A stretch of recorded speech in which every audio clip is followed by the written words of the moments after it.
Olá, sejam bem-vindos a mais uma videoaula sobre saúde ocupacional e suporte emergencial à vida. Nosso assunto de hoje é avaliação inicial. E os tópicos a serem abordados nessa aula são avaliação inicial, avaliação primária e avaliação secundária. Ao término desta aula, você deverá ser capaz de identificar as situações de urgência e de emergência, compreender na prática as ações necessárias para uma avaliação correta. Quando a gente pensa em avaliação inicial, é preciso ter em mente qual a situação do ambiente em que aquela situação está ocorrendo. Existe algum risco? Existe, primeiro, risco para você, enquanto socorrista? Tem que sempre ser lembrado que a sua saúde vem em primeiro lugar. Então é preciso avaliar a cena. Como está o ambiente? Tem algum risco que pode estar colocando em risco ali a sua situação também? Porque senão, ao invés de uma vítima, serão duas vítimas nesse ambiente. Também precisamos compreender o conceito de urgência e de emergência. Urgência é uma situação em que tem que ser feita uma ação rápida, porém a pessoa não está com risco iminente de morte. Já na emergência, o risco iminente está presente e a ação tem que ser imediata. Por isso é preciso saber identificar bem o tipo de situação e saber agir da maneira correta. O local, ele precisa ser avaliado, a situação da vítima precisa ser avaliada e, além disso, se você tem a capacidade para poder atuar frente à situação de emergência.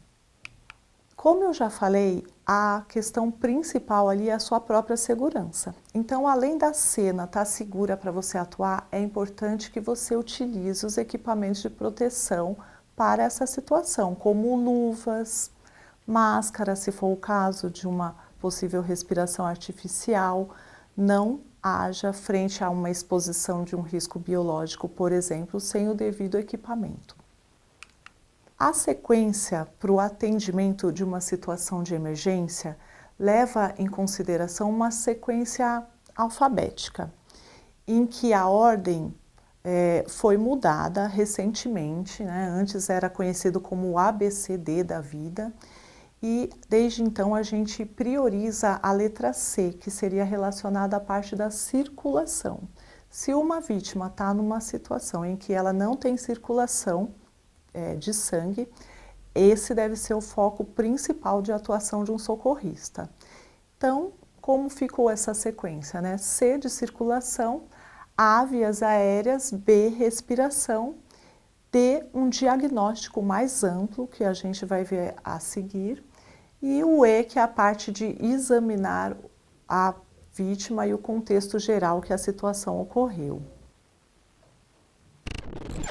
Aqui nós vemos uma situação em que a vítima está inconsciente, então você chama, ela não responde. Com auxílio de 2 dedos, nós sentimos a artéria carótida e presenciamos que tem pulso e tem respiração. Então, o que pode ser feito nessa situação?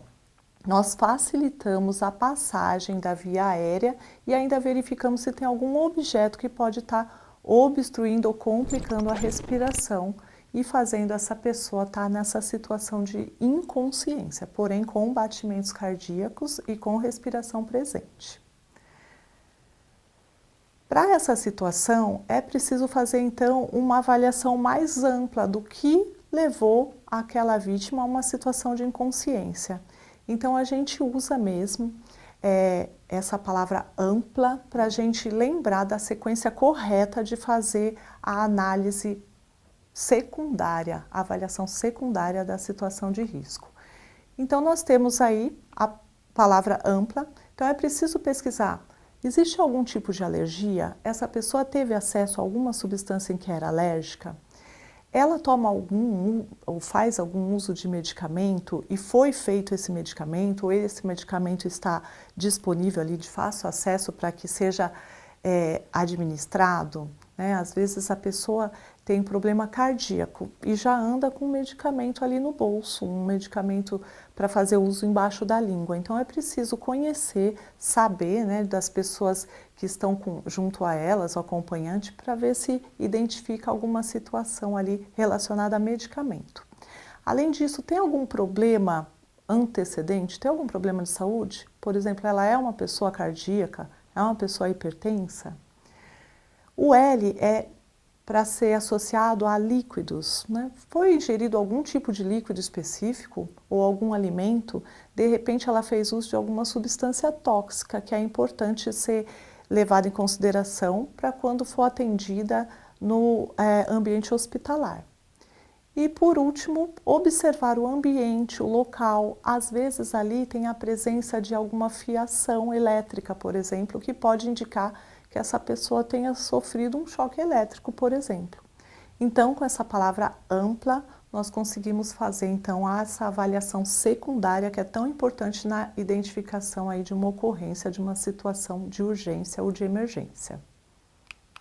Trouxe algumas dicas aqui para que você saiba mais assistindo um vídeo instrucional do American Heart Association e também uma dica de leitura é sobre essas diretrizes, né, que de 2010 é a última atualização, diretrizes para atuar com ressuscitação cardiopulmonar e o suporte de vida emergencial. Chegamos ao final de mais uma videoaula sobre saúde ocupacional e suporte emergencial à vida. Espero que tenham gostado. Visite nossas redes sociais e até a próxima.